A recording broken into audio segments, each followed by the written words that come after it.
Alors, la trajectoire d'un corps, c'est l'ensemble des positions occupées par ce corps mobile au cours de son mouvement.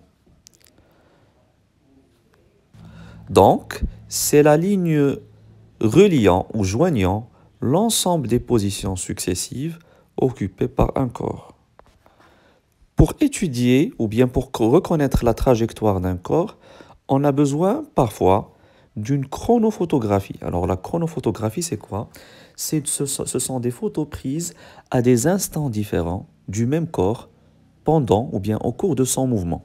Donc voilà quelques exemples de photographie, de chronophotographie, pardon. Alors chrono, ça veut dire temps, et photographie, ça veut dire photo-image. Alors, cherchons maintenant la forme géométrique de la ligne qui joint les positions occupées par le point rouge.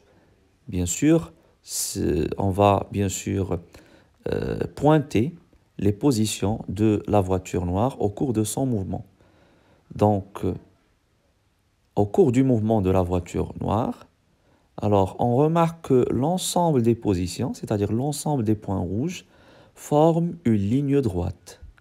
Donc on dit que la trajectoire de la voiture noire est une trajectoire rectiligne, car l'ensemble des positions forme une ligne droite.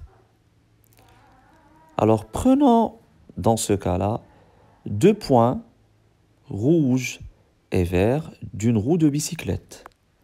Alors on va poursuivre la trajectoire des deux points et donc au cours du mouvement de la roue, on remarque que les deux points, rouge et vert, parcourent des trajectoires circulaires. Donc, la forme de la trajectoire est un cercle, ou bien la ligne reliant les différentes positions est un cercle. Donc, on dit que la trajectoire est circulaire.